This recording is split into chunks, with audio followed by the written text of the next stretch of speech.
અમદાવાદના નવાપુરા સ્થિત જૂના બહુચરાજી માતાના મંદિરમાંથી દર વર્ષે નીકળતો 350 વર્ષ જૂનો ઐતિહાસિક પગપાળા સંઘ આજે પણ પરંપરા અને શ્રદ્ધાઓનો અનોખો દાખલો બની રહ્યો છે। અમદાવાદના નવાપુરાથી ચૈત્ર મહિનામાં નીકળતો આ સંઘ છેલ્લા 350 વર્ષથી અવિરત રીતે ચાલી રહ્યો છે। માન્યતા મુજબ આ પરંપરા માતાજીના પરમ ભક્ત વલ્લભ ભટ્ટ દ્વારા શરૂ કરવામાં આવી હતી। આ સંઘની વિશેષતા એ છે કે ભક્તો માતાજીના નિજ મંદિરથી પ્રસ્થાન કરી શક્તિપીઠ બહુચરાજી સુધી ખુલ્લા પગે યાત્રા કરે છે। યાત્રા પહેલા ભક્તો 5 દિવસ સુધી નિયમપૂર્વક ઉપાસના કરે છે અને છઠ્ઠા દિવસે પગપાળા પ્રસ્થાન કરે છે। સંઘમાં માતાજીની ધજાનું વિશેષ મહત્વ છે અને માર્ગમાં આરતી, ભજન, કીર્તન તથા ધાર્મિક વિધિઓ યોજાય છે। આ સંઘમાં આશરે 200 જેટલા ભક્તો જોડાઈને અડગ શ્રદ્ધા સાથે યાત્રા પૂર્ણ કરે છે। વર્ષોથી ચાલતી આ પરંપરા આજે પણ નવી પેઢીને આસ્થા અને સંસ્કૃતિ સાથે જોડવાનું કામ કરી રહી છે। નવાપુરા જૂના બહુચરાજી માતાના પગપાળા ચાલતા સંઘ છે। આપણે નવાપુરા જૂના બહુચરાજી માતાના મંદિરથી નીકળે છે, જે અમદાવાદમાં આવ્યું છે। નવાપુરા એટલે આ બહુચરાજીનું આદ્ય સ્થાન ગણી શકો છો, જ્યાં માતાજી વલ્લભ ભટ્ટની રસ રોટલીની નાચ જમાડી હતી। આનંદનો ગરબો જે આપ સર્વે કરીએ છીએ, એ આનંદનો ગરબો એ ભૂમિ ઉપર રચાયેલો હતો। તો એવો પવિત્ર આ માતાજીનો પગપાળા ચાલતો સંઘ છે। આ આજથી 350 વર્ષ જ્યારે વલ્લભ ભટ્ટ નવાપુરામાં થઈ ગયા, ત્યારથી પગપાળા સંઘ આશરે નીકળતો આવે છે। એવું કહી શકાય કે જ્યારે માતાજીના નવરા નોરતા ચાલતા હોય ચૈત્ર મહિનાના, અને એના પછી વલ્લભ ભટ્ટને માતાજીના દર્શન કરવાની ઈચ્છા થતી હતી, તો એ નવાપુરાથી પગપાળા ચાલતા સંઘ લઈને નીકળતા હતા, જે ઉઘાડા પગે નીકળતા હતા। અને એમને ભક્તિ શક્તિ રસપદ માળામાં આનો ઉલ્લેખ કરેલો છે કે પંચરાત્રી આપણે બહાર કરવી જોઈએ અને છઠ્ઠા દિવસે આપ માતાજીના દર્શન કરો ત્યારે તમારી જાત્રા પૂર્ણ થાય। તો આ સંઘ એ જ પરંપરાગતથી આજે બી વર્ષોથી ચાલતો આવે છે।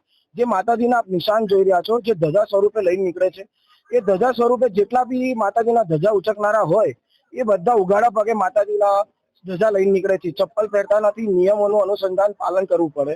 જેમ કે માતાજી, અમે એવું માનીએ છીએ કે જેમ કે અત્યારે માતાજીના ધજાથી અહીંયા બિરાજ્યા છે, આપ જોઈ શકશો, તો જ્યાં ધજા બિરાજે ત્યાં અમે એવું માનીએ છીએ કે માતાજી સ્વયં આવીને બિરાજે છે। ત્યાં અમે ક્યારે એમને પીઠ બતાવતા નથી। જ્યાં સુધી છેક પાછા જ્યાં માતાજી બિરાજે હોય ત્યાંથી અમે ઊંધા પગે પાછા બહાર નીકળીએ છીએ। આ વસ્તુ માતાજીના દરવાજે આપણે બહુચરાજી, મોટા બહુચરાજી પહોંચીએ ત્યાં સુધી આનું પાલન થાય છે। ત્યારથી અમે સીધા ખાલી ફરીએ છીએ જ્યાં સુધી માતાજીનું અમારું જે ઘર છે નવાપુરામાં, ત્યાં સુધી। એના સિવાય એમ કઈ જે સંઘમાં પબ્લિક જોડાય છે, આશરે 200 થી 250 લોકો સંઘમાં જોડાય છે। હવે આપને બી ખ્યાલ હશે કે આવી ગરમીમાં જે લોકો ચાલતા આવવું એ કઠિન છે, અને એમાં ઉઘાડા પગે।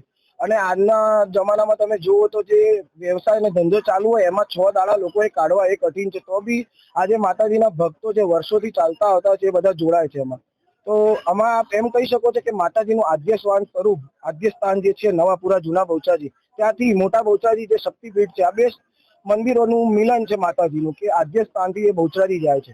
જે દિવસે માતાજીનો સંઘ 14ના દિવસે વલ્લભ ભટ્ટની વાવે પહોંચે છે, ત્યાં પહેલા ધજાજીને મૂકવામાં આવે છે, અને એના પછી વલ્લભ ભટ્ટની વાવની વિશિષ્ટ પૂજા થાય છે। ત્યારબાદ માતાજીની ધજાની પૂજા થાય છે। એના પછી માતાજીના સામૈયું થાય બહુચરાજીમાં, અને બહુચરાજીમાં સંઘ પહોંચે છે। બીજા દિવસે પૂનમની વાત કરીએ તો સવારે, ચૈત્રી પૂનમના દિવસે સવારે 4 વાગે વલ્લભ ભટ્ટ, જે વલ્લભ ભટ્ટની પરંપરાગત આપણે સંખલપુરમાં પહેલા માતાજીનું નિશાન ચડે છે। ત્યારબાદ સંઘનો જાતે અમે ઘોગ ભરીએ છીએ। એના પછી માતાજીની આરતી કરીને ત્યાં આગળ અમે ધજા ચડાવીએ, અને એના પછી વરખડી આવી જાતે માતાજીનો ભોગ ભરી આંગી ચડાવીએ, અને એના પછી 11 વાગે માતાજીને વાજતે ગાજતે અમે ધજા ચડાવીએ। ચિરાગ સોની, દિવ્યાંગ ન્યૂઝ, અમદાવાદ।